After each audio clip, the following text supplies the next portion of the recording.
if you can help me quickly, I want to see those of you who are new to business analysis. All right. So if you're new to business analysis, can you please put yes in the chat for me quickly? If you're new to business analysis, can you put yes for me in the chat quickly? If you're new to business analysis, I want to see yes in the chat quickly. Okay, you're new to business analysis. By new, I mean you no experience whatsoever, because you are the main people that I organize this for. All right, perfect. So you're new to business analysis. Perfect. All right, so this is what we're going to do today, because you're getting to see us for the first time. I'm not going to throw too many slides at you. That's not what I want to do. I don't want to throw slides at you. So I have curated a Google Doc. If we need to go to the slide, I'll go to the slide. If we need to do something outside of the slide, we'll do something out of the slide. But I just want to be as fluid, as spontaneous, as in the moment as possible. Do you understand what I'm trying to say? Instead of having to just, throw slides at you. This is what we will be going through today. Okay, so I'm going to build us up until the point where you begin to understand why you can, as an individual, begin to take the things around you and the things that you already know and use that specifically for your transition into business analysis. All right. Okay, so let's go. The first thing I'm going to do, because some of you are probably meeting us for the first time, I'm going to do a very brief introduction, who we are as the Skill Garage. And then I'm going to introduce myself, okay, because sometimes it's important that you have some level of trust in the person who is bringing you this information. Who are they? What have they done? Where have they been, right? How do they have the audacity or the authority, so to speak, to bring you this kind of information? I hope you understand what I'm saying. All right. And then we're going to talk about the job market, the mirage of the entry-level job. Okay, because most of you will be looking for entry-level job, but there's something we need to talk about there, about the mirage of the entry-level job. So why experience? Who gets the entry-level job? This entry-level job everybody's talking about. Who typically gets that entry-level job? And then we're going to talk about what's a typical immigrant story, because one of the things that one of the major set of people that we built the Skill Garage for is the immigrant population. One of the reasons, and I'm going to talk about that when I talk about the Skill Garage story. I'm going to talk about, why are we so particular about the immigrant? Because I'm an immigrant myself.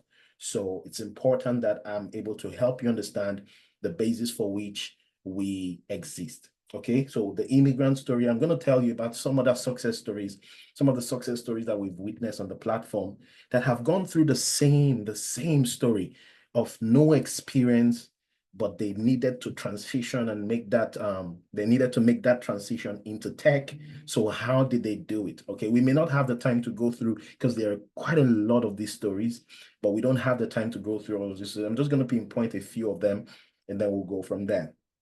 So then I will then begin to, take you into what is business analysis, because if you are new to business analysis, for you to understand how you would leverage a previous experience, you also need to understand what business analysis is. And I'm going to do help you quickly understand what business analysis is and why you can leverage your past experience. And then how are you able to do that? What I will do is I'm going to take examples from the audience. So if you're going to stick around till the end, I'm going to call maybe one or two people. We're going to have a quick, discussion. I want to know where you're coming from, what you've done. We're going to take some of the things we've said and practically begin to see how it is, kind of possible for you to be able to make the moves the same way other people made that move.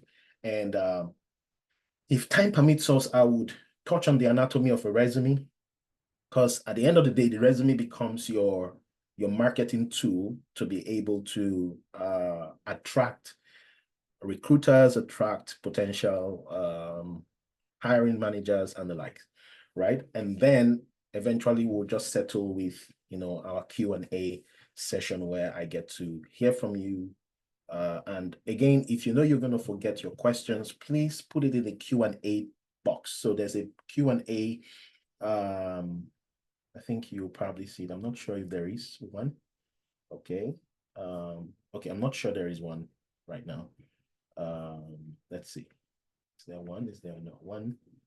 I'm trying to see if there's a Q&A box for you guys. Yes, there's a Q&A box. Yes, there's a Q&A box. I can see that. So there's a Q&A box. It's available. So please, so that you don't forget your questions, put it in the Q&A. So when we are there, we will address, your questions also. Okay, is that okay?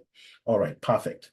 Okay, so let's get started. We'll just follow through with the agenda, and feel free to stick around. Okay, we will do our best to share also the recording, all right? But that will take a while, right? But we'll do our best to see how we can share the recordings with you. Well, I want to believe that this will be a useful session for you. We're also going to be repeating the session over the weekend. We'll be doing our best to kind of do it more regularly so that people can see how easy it is for them to be able to make, these transitions, okay? All right. Perfect. So let's talk about the Skill Garage quickly. The Skill Garage, we're a disruptive upskill and workplace development platform. What that simply means is that we are here to help you upskill or to transition or to position you for the workplace, especially as it has to do with the industry and the tech talent gap. So we're trying to raise a group of people, especially for the marginalized community, the Black, Indigenous, Indians, people of color, all right, community that have been marginalized in tech. So we're helping to bring that skill set to them, help them to start that tech journey as seamless as possible, and also help them to, transition successfully, all right, without necessarily having to go through the hiccups of, oh, I don't have experience, or how do I get experience, how do I get experience? So that's what we are about. We started during COVID. And what happened during COVID was that people got laid off. In fact, there is one of the success story from Jay. He got laid off during the pandemic, and that was when we actually started the Skill Garage, because my friends got laid off, right? They couldn't afford the basic things that they needed to afford, and that actually got to me. So what I decided to do was every weekend I would sit with my friends and I would just teach them business analysis. And there were a lot of business analysis jobs that popped up at that time, especially remote jobs. And my friends were actually, they were taking these jobs, they were getting the jobs, and eventually I decided to start the Skill Garage, which is why we're here today. All right. Okay, so we help you to start your tech journey from experience. So basically, if you think you don't have experience, what we do is we help you start from experience. Okay, because that is what, from what I'll be showing you today, you would see that is what the market actually needs. They need you to start from experience. Our vision is to create a global community where career help in tech is accessible and affordable across all tech verticals and domains. So if you want to do me a favor quick, can I know where you are joining from? If you're joining from Canada, Toronto, just put that in the chat. I want to see where you're coming from. Some of you are probably joining from the UK. Some of you are joining from probably Croatia or something. It's definitely going to be a diverse group of people on this call. I can see someone from Latvia, someone from Toronto, someone from Germany. Okay, some from Romania, from France. So that's to tell you that what we're trying to build here is not just for a certain set of people, it's for a diverse group. It's for a global community. All right. And then the mission for us here is to help you start or accelerate your tech career through expert training and commensurate work experience. Okay, like I said, I'm not going to be throwing too many slides at you. I'm just going to be going through, I'm just going to be going through this.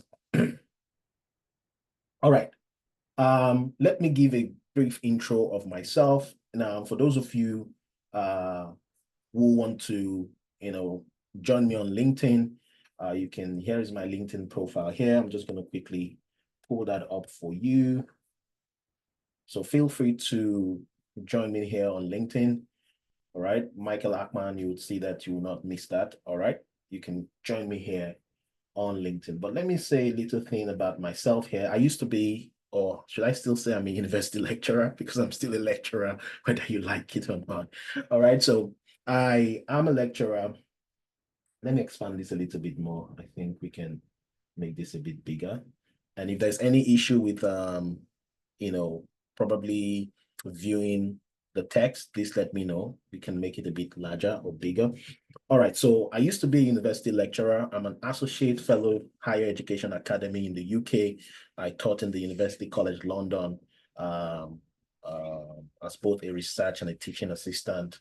I started teaching from the age of 15, whether you like it or not. I was put on the spot, and since then, teaching has been my mainstay. For those of you who have been in my class before, you'll be able to tell that I've been through several phases of having to be a teacher. So I know what it means to be a teacher, basically.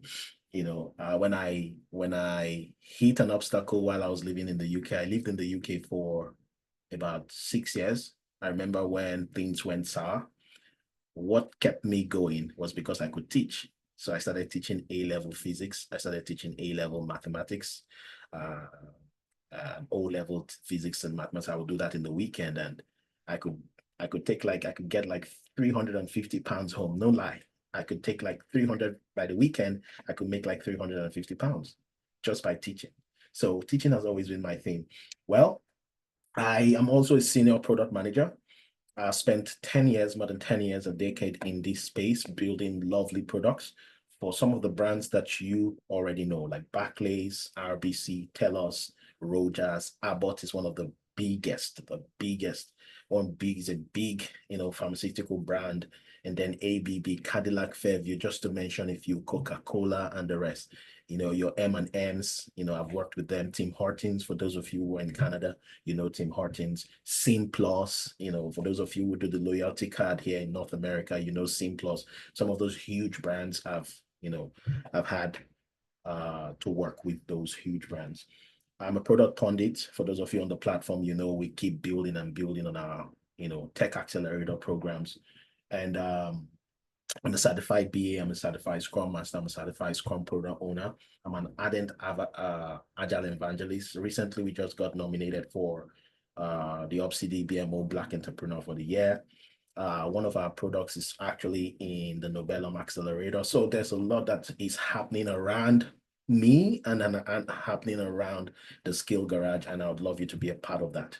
All right, so just to give you an idea of who is talking to you, so I'm just not coming here to give you to bluff, right? Okay, so let's move away from that and let's get into why we came here today. Now let's look at the job market. What the job market is actually demanding and what the job market actually needs today. Now, there's such a thing called the mirage of the entry-level job. And when I started teaching business analysis and started helping people transition into tech, this was one of the things I quickly realized, okay? Well, this is one of the things I quickly realized, that when they say entry-level job, especially coming to North America, and I believe it's the same in the UK, when they begin to say entry-level jobs, it's not really entry-level job, and it is deliberate. I've come to understand that it is actually deliberate. Now, look at this. And I'm going to show you the source, so that's why I've put the links in there, so that I can take you directly to the source and you can see these things for yourself. Okay, you can see these things for yourself. Now you can see this was written by a LinkedIn editor. Okay, it was written by a LinkedIn editor who took together all the postings on LinkedIn. So if there's anybody who's going to give you such truth, so to speak, or if you would like to believe anybody saying something like this, it should come from a place like LinkedIn, a place like Indeed, right? Because they have the data. So look at this. So they put together the entry-level jobs. These are the 2021, and it has not changed. I'll show you that it has not changed because there are recent documentations and recent articles that also speak to the same things. Okay, it's still our experience, it is still our reality as at this morning, as at today, as I'm speaking to you right now. It is still the reality. So if you look at entry-level jobs, it was analyzed. It was analyzed, on the job that was posted on LinkedIn. You can see that entry-level jobs are demanding 3+ years of experience. Now, how do you call that an entry-level job? How do you call something an entry-level job, and what you require is experience? I wrote an article, I think a few years back, and I talked about, how to get experience for the entry-level job. And I was having this conversation with somebody, and I said, if the society is going to make things tough for us, we are just going to devise ways to become tougher. Let me break that down. So if the society is not going to give us an opportunity to transition seamlessly and easily to the job that we want, and what they want is giving them experience, like 3 years of experience. Do you know what it takes to get 3 years of experience? Like off the bat, 3 years of experience. That's a lot. So if we will not be given the opportunity to groom that experience, because experience, okay, there's some things I can tell you about experience, but not today. I'll probably create another seminar or another webinar for that. There's a lot to talk about it, when it comes to experience, but I'll shut that now for now, so I can focus and not deviate on the things I want to say. So if that is what they will be looking for, it means that you have to get the experience at the point of training. How many of you agree with me? Because if they're looking for experience, it means that that experience has to come from the point of training, or it has to come from something you've done before. It's as simple as that. How many of you agree with me? Let me be sure that at least you are with me on this one. If the jobs you're looking for to transition is asking for work experience, especially 3 years of work experience, it's either you're getting that experience from the point of training or you're getting it from something you've already done before. True or false? For you to be successful, true or false, right? Good. So you can see that for those of you who even want to get to tech, it is even harder. And that is why it's easy for immigrants to easily go into, all these other, I'm not bashing any role. I'm not bashing your, whatever it is that you're doing right now. It pays the bills. It's good. It's, there's pride in the work that you do. I take pride in the work that I do. You should take pride in the work that you do. Yes, you may not like where you are and you want to move to something else. Doesn't mean that it is completely bad.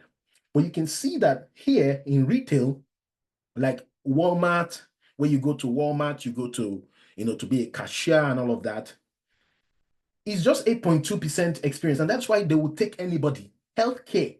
People, you see that most people will go into healthcare, they will do, PSW and all of that.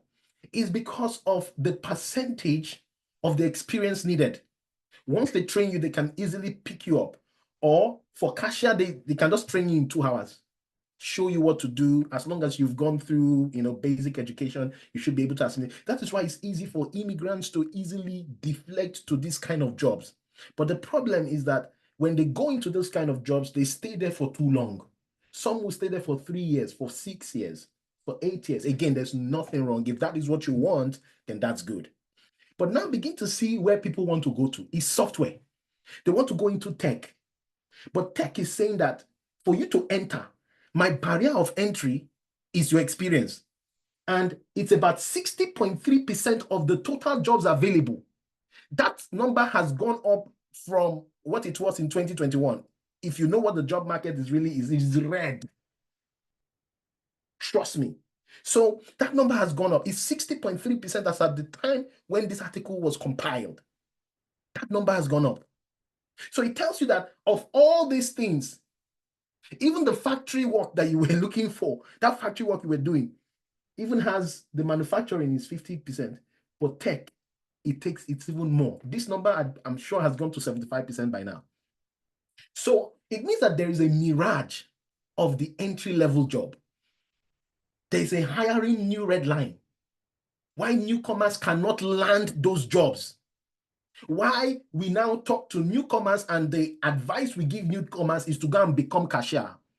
The advice we give newcomers is to go to PSW, personal support workers. The advice we give to, and it's not bad. It's so that they can at least begin to get something and earn something before their savings is up, right? So that they can begin to pay the bills. And because the ease of entry is kind of simpler compared to this one that has raised the bar.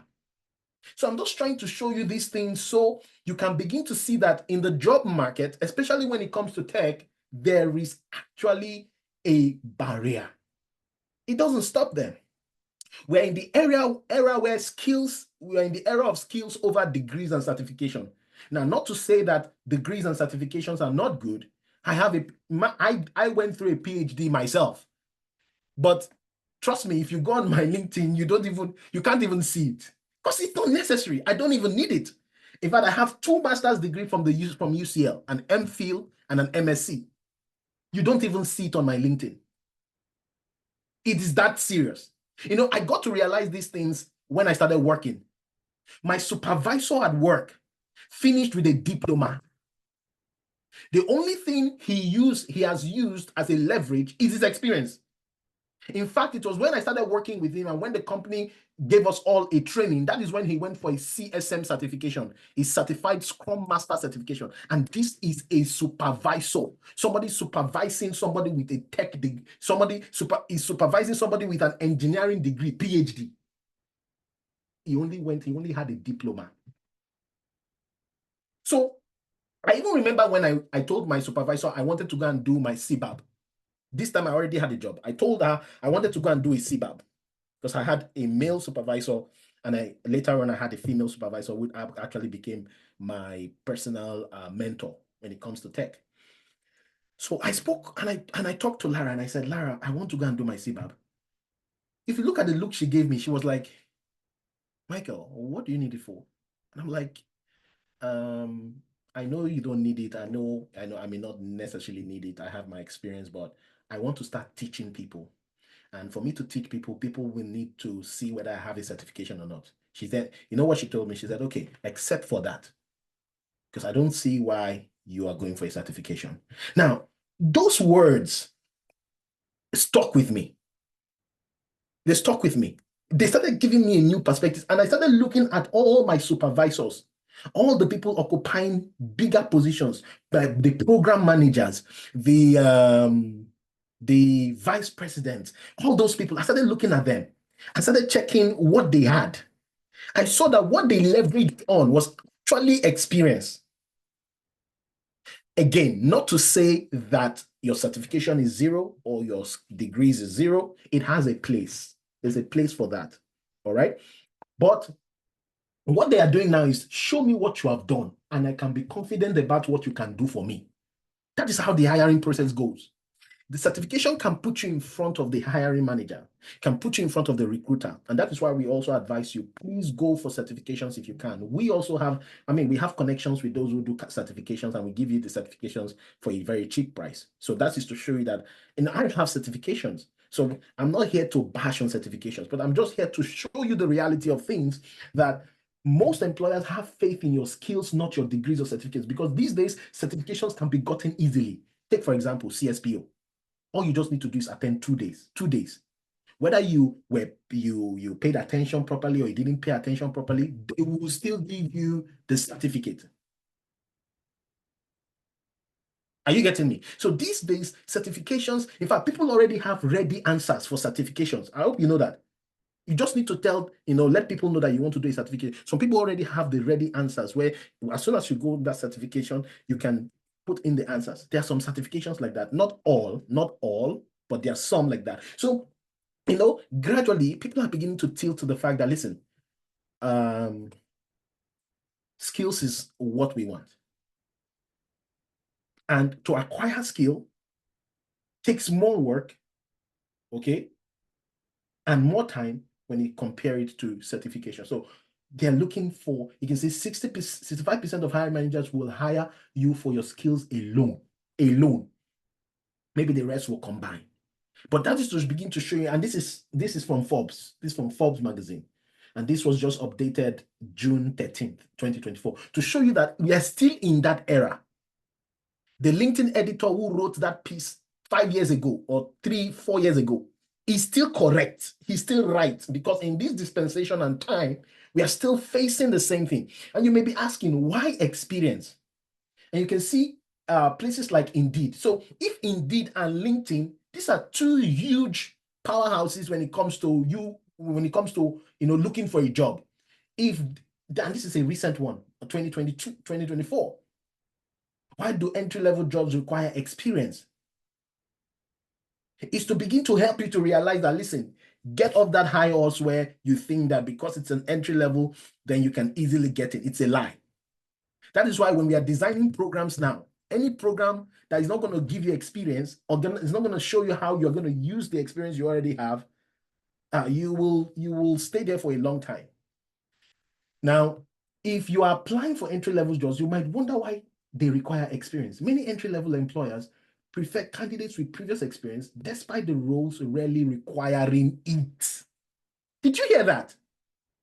Despite the role rarely requiring it.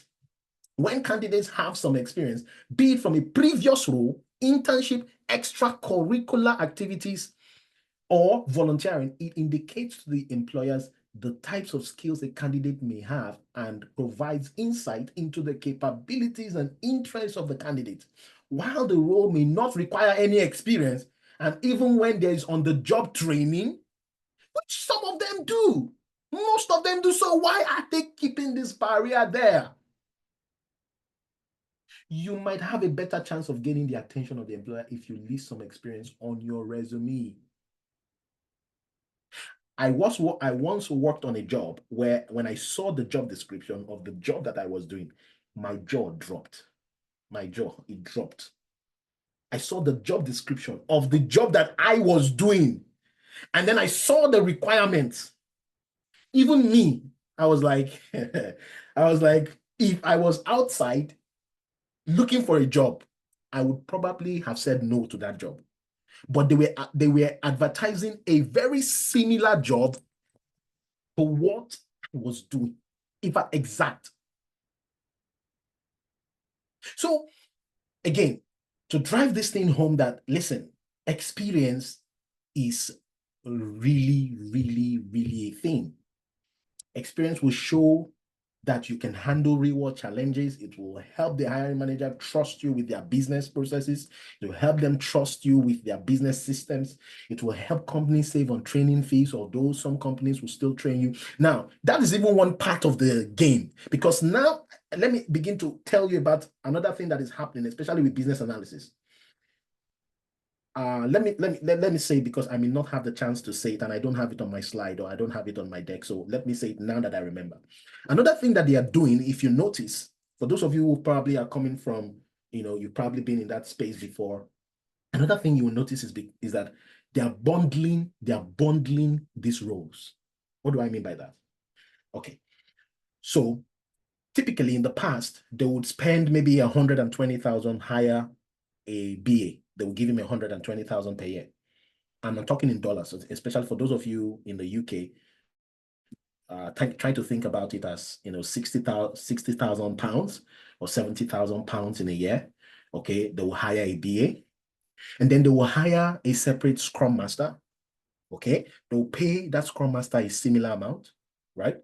Something around that region. They will hire a product owner. They will pay kind of like a similar amount. So companies are now beginning to realize that, wait,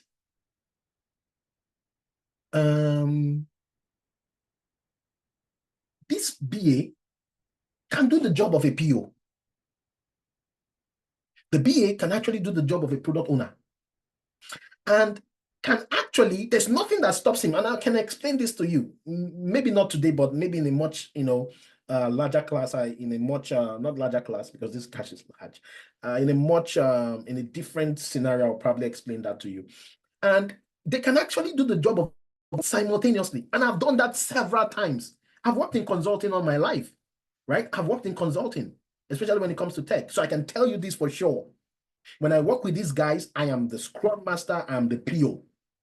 Forget your Scrum Guide. I know your Scrum Guide will tell you that these people are supposed to be different people. That is for an exam. That is certificate.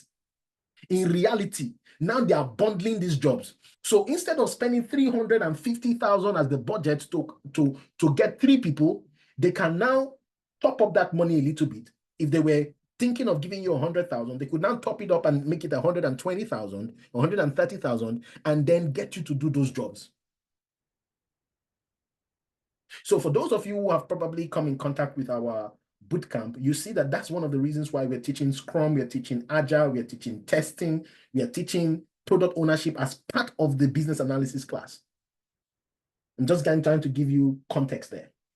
All right. So for them, it's part of saving money, but still getting the job done. Your experience can show adaptability and proven track record of problem solving. So I've been able to help you see that these people are not going to back out anytime. They're not going to back down anytime when it comes to you showing reasonable experience, especially when it comes to you transitioning. Now think about it. This is a pilot A. He studied business analysis. Okay? Or pilot. Let's use the pilot. He studied aviation. He got a certification from the university. He smashed his exams. He got a CGPA of 5.0, but has never flown, a real aircraft. He just knows, he knows the basics. He knows, what it means, to the handle, those buttons are like this. And then there's this guy who has studied aviation. He has some flying experience, about 3 or 4 years of flying experience, has flown to Dubai, has flown to this, has flown to that. And then he also smashed his exams.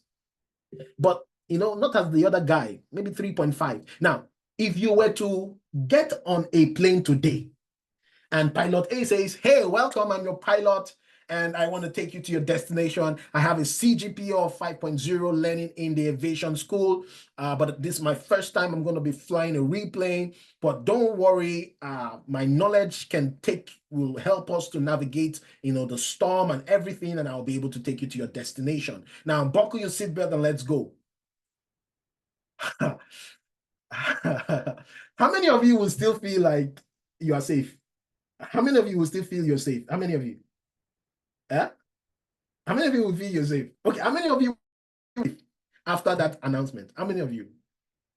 You will not feel safe after that announcement. Okay, good. So you won't feel safe. I think it's just Jonathan that won't feel safe. And the rest of you will feel safe, right? But if pilot B came in and said, I've flown around the world, I've done this, I've done that, and don't worry, you're in good, safe hands. Listen, if you had a choice, I can bet you will go for pilot B. True or false? True or false? Right? True or false? Put true or put T in the chat if I want to be sure that we are relating, you're following me. So you would want to go with pilot B. So that is the thing. That's what experience does. Think about it that way. Because the hiring manager doesn't want to be leaving things and he wants to start babysitting you. He has things he wants to do. So he wants to make sure that you have, listen, I do references all the time. Even as at last week, I did references. One of the things that they do ask me is, do you have to babysit this person? Okay? Are they able to work independently? Because nobody wants to be, say, small thing, you have this thing, this stuff that they asked you to do, you are running. You are running to ask for what can I? No, they have their own job to do. So they want somebody that can work independently and knows what to do. Are you getting what I'm saying? So this is why most people are beginning to tilt towards experience. So question is, if the entry-level jobs, so to speak, are not available, does that mean that there are no real entry-level jobs? Okay, let me explain that to you quickly. There are real entry-level jobs that do not require experience. But from my experience, these jobs are typically for those undergraduates who just finished university in that country. Let me explain. Now, there is a program for immigrants. I'm not talking about those certificate programs, those ones that when you come in, they get your money from you and then you do no. I'm talking of undergraduates that finishes a 4-year course, a 5-year course. So please hear me out, especially for those of you in the UK, for those of you in Canada, in North America. I have been through this system and I know. Now look at it. For a typical undergraduate, this is what happens. So they go through their first year, they go through their second year, they have these programs where they do internships. So in internships come experience, right? They do internships, they will place them in these companies. Most of them, they even have summer internship. How many of you have seen all these summer internship? When it's time for summer, they're always, so in the space of 4 years, they would have at least gone to 3 or 2 internship experiences where they have some kind of hands-on and they've done some work. In fact, some of them later come back to that company based on the network or the people they've established, some relationship with. How many of you agree with me? You know what I'm talking about. Those 4-year program, okay? You will have at least 2 internships, right? And in those internships, you will do experience. So what happens is that these companies will now go back to strengthen ties with the organization because for them, it's a plus. Why would they come to you when they can collect the same person from a university stream and strengthen their tie with that university and call it a community, a social responsibility? Think about it.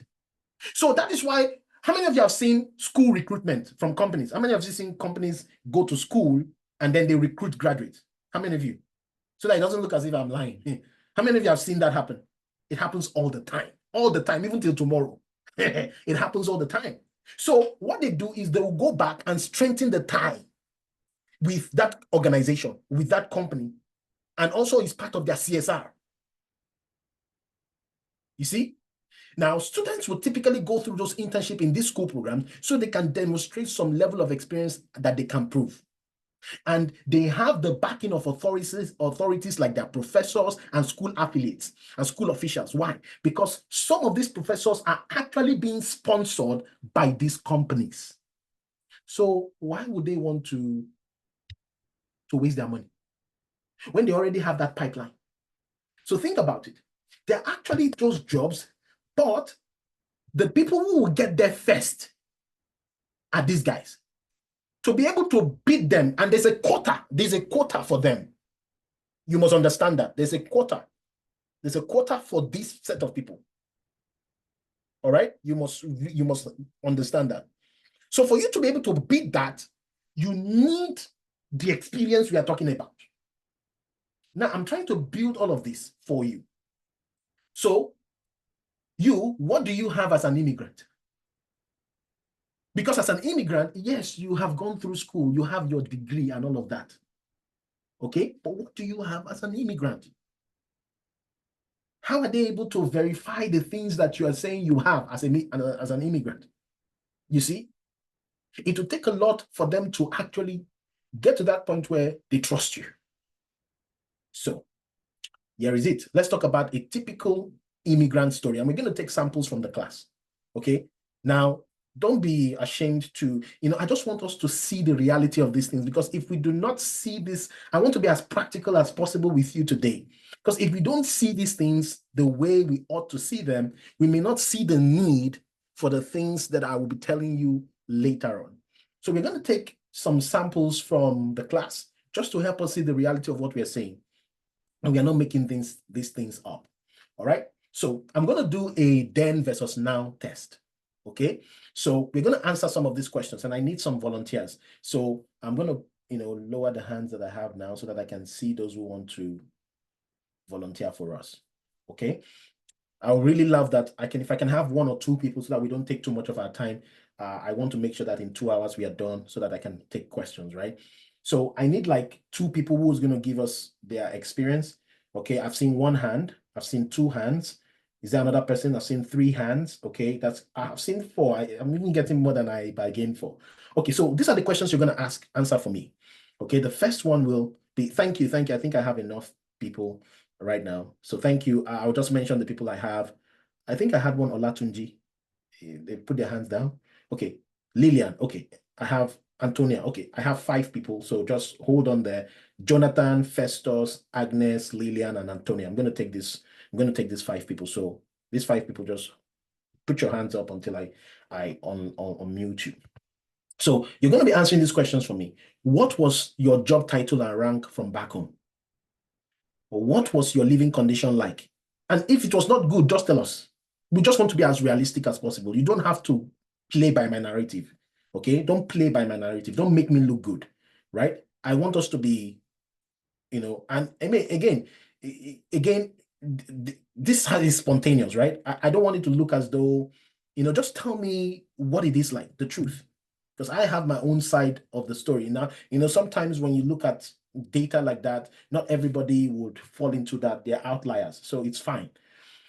What was your work-life balance like in your home country, and how much time did you spare for your kids, for your loved ones, for the activities that you love back home without having to necessarily get extra headaches, work around the clock?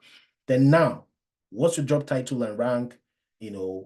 What is your present living condition like? What is work-life balance like, when you compare these two? So I'm going to start with Jonathan. And Jonathan, please, you've been unmuted. Go ahead and Yeah, talk. So thank you let's so much. Good evening, everybody. I think that you're hearing me all right. Yes, we can hear you loud and clear, sir. Oh, that great.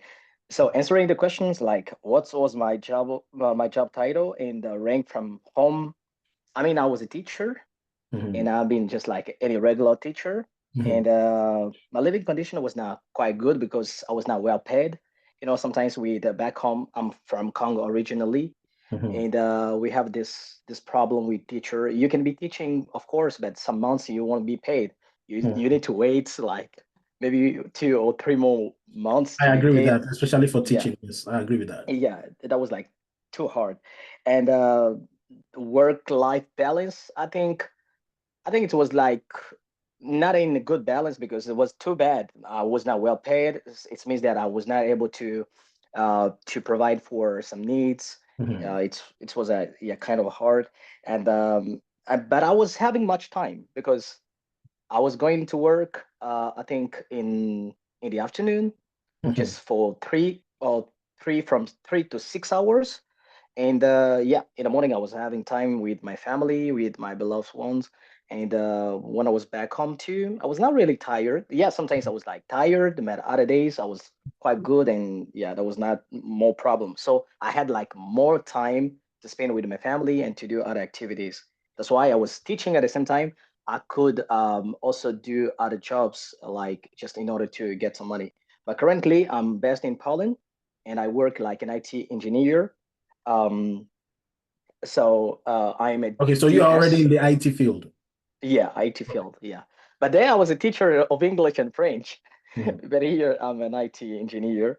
So I'm a DS. It means a daily support, and the condition is good because I'm well paid from a company, yeah. and I'm able to provide for my needs, and yeah, that's correct. And but the only challenge that I have it's time because I work over 24/7. I Mhm, work during shifts. Sometimes I have like morning shift, afternoon shift. It's not really balanced so that even myself I don't have time. It happens not to have time for my family. Imagine that I'm at work currently as I'm watching you guys, and my father was trying to call me but I couldn't pick up because I was like, man, I'm at work, so I don't have like much time. I became like a little bit rare. Yeah, so But basically yeah, for you, so that I can move on to other people. So thank you for that. So okay, basically for you, it is more of, so now you get at least some good pay, right? But yeah, the time correct. has been sacrificed, right? Time, yeah. Time Eh, is no longer mhm. there for you to do the things you would love to do, for you to be, with loved ones, family, because Mhm. you're making up for that time to get more of the money. To get more money. Yeah, that's it. All right. That's it, sir. Okay, cool. Thank Thank you. you for that reality. I appreciate it. So let's move on to Festus. Festus, go ahead, please. Festus, go ahead. You've been unmuted. Hello, Festus, can you hear me? If you can hear me, we've asked you to unmute. Festus Edem. Okay, hello, can I be heard? Yes, you can be heard loud and Okay, clear, good sir. evening, everybody. Yeah, good. Okay, so quickly, back home, I'm from Ghana, Oh, and okay. back home, I was working with Vodafone as a digital transformation specialist. Mm, And my living condition, I would say it was quite good. I was living very okay back home. Work-life balance was great. I most of the time work from home, and I hardly ever go to the office unless it's absolutely necessary for me to For go you to to the go office. there. Okay. Yes, yeah, I was working with Scrum teams, and so most of the time we just use Zoom and Skype and all that to get our work done. And how much time did you spare? Yes, well, obviously I had a lot of time on my hands. It's just a matter of waking up in the morning, doing Scrum, and then the necessary meetings that needs to be done. And then the rest of the day, I just have to get what I need to get done, basically. Mhm. For now, um, okay, so for now, So for now, which country are you in? Let's know first for that. okay, so for now I'm in France. For now I'm Okay, in in France. France. Okay. I came here to study, but then I'm done with the study, but getting something to do is a bit difficult. And so currently I'm hustling, let me say I'm hustling, working in a hotel basically as a janitor. So We understand it. Don't worry. yes. We'll be there. So don't Yeah. worry. We get it. We get it. Okay. Yeah, and so my present living condition, I would say my condition back in Ghana was way, way, way better than my current living condition. Work-life balance, I normally would have to wake up very early, leave home, get back home late. I spend about 4 hours in transit, Wow. just to get work done for about 5 hours. And even with Four that, hours in transit. That's yeah, I and spend then you about do work for 5 hours. That's 9 hours. Yeah, I work for 5 hours. The unfortunate situation also is that even though the work on paper is 5 hours, but the volume of work you do, you can't get it done in 5 hours. 5 hours. So you probably, Yeah. I don't know if it's the kind of work you can take home. I don't think you can take No, it no, home. no, You no, have no, to no. do You it can't there. you can't take it home. I'm working in a hotel. Do it there. I You can't do it take it there. home. I have to get it done Yeah. there. Yeah. Crazy, crazy. Um, Thank you for that expose. Thank you. I appreciate it. It's not easy trying to tell us your own personal life, hustles and struggles. So thank you so much. I appreciate the bravery. Thank you so much. Let's take from a lady. I think we have two ladies in, that had indicated their hands. Agnes, we're going to unmute you. And then from Agnes, we'll go to Lillian. Um, let's hear from Agnes. Okay, hello. Please, are you Yeah. able to hear me? Loud and clear. I can hear you. Okay, thank you. So my name is Agnes and I'm from Ghana. Mhm. Back home, I worked as a front desk executive and administrative assistant in a law firm. Okay. My living condition was, I'll say average, yeah, because for a law firm, you might get some bonuses here and there that makes you feel okay, but the actual salary is not, very, very good as an administrative assistant. Yeah, so my work-life balance too was not good at all. I only had the weekends to myself. Even that, sometimes you may be called to the office on Saturdays, depending on the cases or the tasks the lawyers have at hand. Mhm. And then even though it's a 9 to 5, sometimes you would have to go very early because of certain meetings they have in the morning, and you might close very late at 9, 10 p.m. sometimes, and it's not like it's overpaid. Like, you are paid as overtime. I mean, because of the work relations you get to have, it's assumed as normal, you should be around while the lawyers are still there. So I didn't have that good work-life balance. And Okay, so then, what so about yeah. now? Where are you? Where So are you? currently I am in Germany and I'm a student. It's just to seek for greener pastures. I applied for Like a get master's program here. get a point. Even though I already have my master's program from Ghana, but I just applied for another one just to move. Mhm. And currently I am just working through different menial jobs here and there. And then, so yeah, that also affects your work-life balance here because, doing several menial jobs gets you, tied up. Yeah. And also the language here is also another problem.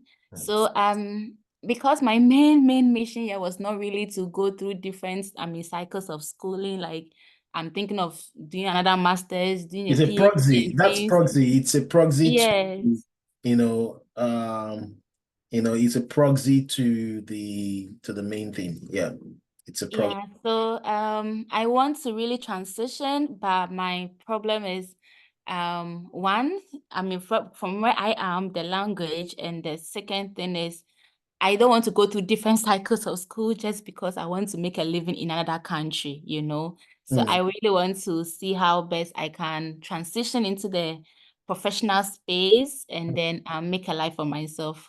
All right, thank you so much for that. Thank you. Let's take from Lillian, and I think we'll probably, so that we can meet with our time. There's Antonia also. I'm going to take from Antonia. So Lillian, let's do 1 minute with you, and then let's do 1 minute with Antonia, and then we'll go.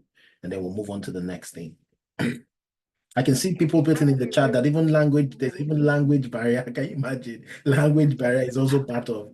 All right, Lillian, go ahead, please. Can you hear me? Yes, I can hear you. I can hear you loud and clear. Okay, hi everyone. Yeah. Okay, so I'm currently in Italy, Milan. Also a transition too, but I used to be a credit risk analyst. Work life in Nigeria. I'm from Nigeria, Okay. and living condition fine. Living condition compared to back home. It's Would I say it's almost the same, or I can't place it because I'm almost rounding up with school, but I also still work a few menial jobs and also with Okay. hand skills. Yeah, that has been helping in between. Okay. I've always had a business mindset anyway, so that's been helping. But living condition almost the same, because even back home I left because I wasn't getting what I expected or what I wanted or what I knew I could get. And then also having to do this program now, it's an upskill for me and transition into this same business analysis or product management that I could go to. Okay. Work-life balance, yes, it was hectic. Traffic was part of the whole process, and then closing late from work. But I literally, 2 years before I moved, I literally had to start to invest in creating that balance in place intentionally. And so since I had done that, it's become kind of a habit. Even here, I'm literally not, so I wouldn't say choosy, but my mindset is different compared to having to take whatever it is I get. No. How will I put it? It's You so at least you know your worth, and you're trying to be exactly kind of. Right. So Okay. so in that situation, I'm able to speak up and say, okay, no, this is not what it is I'm supposed to get or what I want. And yes, and it's been working in between. Okay. What other question? Yeah, so think that's I think you've covered most, talking about your time, the time spent and all of that. All right. All right. Cool. I think also we have some, people in different places, like the language too. similar It's a big deal. similar places, right? People coming from similar places like Italy, like Germany. It would just be nice. I don't know if I can get somebody to create a form where people can, so that you guys can connect wherever you are. If you're in Germany, you guys can connect in Germany. You guys can connect. If you're in Italy, you guys can connect in Italy. Sometimes it's just having that, that person to push you. Yeah. All right. So probably towards the end of the class, we'll try, because I didn't anticipate it. So towards the end, we'll probably build like a form where we can find an easy way to do that, or we'll communicate that in the Skill Garage WhatsApp group. If you're not in that group yet, I'm going to send the link so that you guys can be there, and then we're going to look at how people from different places can actually link up, and because that's the essence of community. It helps you to be a bit stronger, and that connection will be really great. So we'll do that towards the end. Okay. Antonia, you are the last but not the least on our list. You're the last but not the least on our list. So let's get you. And again, I want to make sure that we don't spend too much time. 2 hours, 2 hours, 30 minutes, we're done. And then I can tell you how we're going to proceed going forward. Antonia, go ahead, please. I've given you the opportunity to say something. Antonia, if you're there, please, you can unmute yourself. If you can hear me, Antonia. Hello, everyone. Can you hear me? Yes, we can hear you. Yes. Okay. My name is Antonia Yes. from Nigeria. I used to be an assistant manager in HR department in a financial institution. My living condition was a little above average.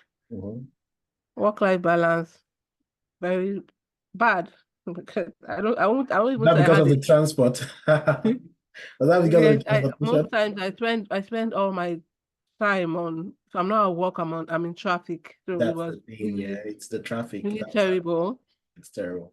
I didn't have time for a lot of things, just work back Mm. home, and so I think it was part of the reason that I decided to like relocate. Mm. At the moment, I'm in the United Kingdom. UK, okay, good. I came in as a student to do a master's in cybersecurity. Oh, cool. Are you done with that now? I'm about to defend my project. You're I'm right. done with all my Okay, other you're right courses. now. Okay, cool. Cool. Yes, living condition, yeah, I have not really been able to get any job because you keep hearing UK experience, UK experience. Now, apart And from I that, really, are you on a student visa? yes, I'm on a Okay, student so maybe visa, so that's also that would limiting, also be limiting because yes, the I've been 20 through that hours phase. and I've been through yes. that phase in the UK before. In fact, I lost a £90,000 job, £90,000. I lost that job because of the same similar issue. I mean, we've gone through all the motions, everything we've done, but when it came to, I didn't know why he didn't check it at the beginning. So when it came to, looking at my visa type, he then discovered that I would need sponsorship and this job was not going to sponsor, but it was a £90,000 job, and that's how I lost that job.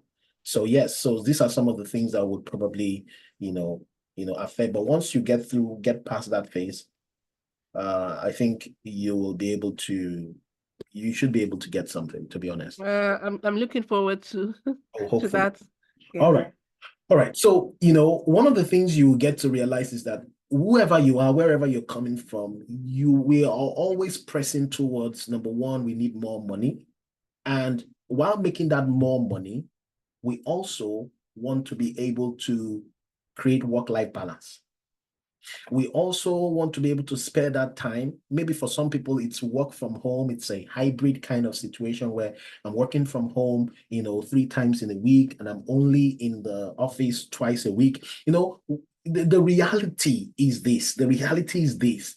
We all want that work-life balance. We all want to have the time for the things that we love. And at the same time, we also want to make the money, right? That's it. And these days, to be honest with you, yeah, that is typically mostly derived from tech, especially from, jobs like business analysis, jobs like, product ownership, jobs like scrum mastering, maybe cyber security and all of these jobs. So that's why people want to go into tech. I always tell people the story of how I transitioned into tech. I didn't transition into tech because I felt like, oh, I had the skill to go into tech. No, it was not a bad skill. Listen, I needed money and I was tired of the things of the way my life was. I wake up in the morning, I go to Whitechapel. For those of you who live in London, there's this string of offices in Whitechapel. I clean those offices in the morning. I wake up at 5. I go to those and clean those offices, those string of offices in Whitechapel, all right, in London. And once I'm done, I will then go to Houston. There's a place called, I'll give you names so that you can fact check. It's called Walla Space. It's called Walla Space. I will do furniture moving. I will move furnitures in that place. In fact, sometimes they will take us to hotels and things like that. We'll arrange stuff. We used to arrange things for executive meetings and things like that. And then from there, I will go to, what's the name of this place now? Ilford. I will take the train, the central line down to Ilford in the evening to go and teach, physics and maths. And it was crazy. And then at the end of the day, I'm coming back around 12 midnight. I just wanted to make the money, make sure that my family was, but all that, took a toll on me. It definitely took a toll on me. All right. So people are looking for how they can migrate to something that can give them time to even develop their own ideas. Because at the end of the day, ultimately, let me even tell you the truth. It's not going to be 9 to 5 forever. You have to also see how you can build your own stuff, right? And you want to have time to be able to do that. That extra time you're spending on traffic, that extra time, you can use it and build a side hustle. It's the truth. So that is what most people are going into tech so that they are able to get this done. And when I decided I was going to go into tech, it was not because I could I knew one or two things. No, it was just that, listen, I needed this work-life balance. I needed this money. Whatever you want to teach me, please teach me. Let me go. And so I was open to doing anything. I was open to doing data. I was open to, it's just that fortunately for me, business analysis and project management were the first things that I got exposed to. And I have not looked back since then, especially with business analysis. It has become my thing. And from business analysis, I was able to move to product and then product management. And then I've been scaling since then. So again, this is what we are looking for. Everybody's looking for that. And that is why tech is becoming the new thing. Everybody's, it's not as if we can't, there are some other jobs that people can also get the work-life balance from. But it just seems like, okay, tech, there's an aspect of tech that is quite easier to leverage experience. And I'm going to be getting into that now. So I want to tell you that there are some people that have gone through the same phase like you. And we have success stories of people who have done it. These are real people, real transitions, success story from our platform, the Skill Garage. In the past 3 years, and you can fact check this, in the past 3 years, we've helped more than 150 plus. I always tell people an average of 50 people get jobs on our platform every year. This year alone, we've had almost, the last one, it was a lady with 3 jobs, right? We've had almost 30 this year, 30. And we are still counting. So on average, we'll have 50 every year. And we can show you the numbers. All right. We have someone like Akram Hussein. You can check them out. People who used and leveraged their previous experience. These are people that were never business analysts. Okay. They were never business analysts. He's now working with Johnson & Johnson as a product consultant. He got this job just earlier this year. That was about 2 months ago. He's currently even still working on one of our projects, the driver app for AfroShop. Okay, this is somebody who was working in the health space. And we were able to help him see how what he did in health related with business analysis, which is one of the things which is today, and how he was able to take that experience. And you see, he started 4 months ago, right? We have people like Shegun Oguntade. This guy earns 85 Canadian dollars. And if you earn 85 Canadian dollars per hour here in Canada, you're a big boy. Those of you in Canada, you know what I'm saying, right?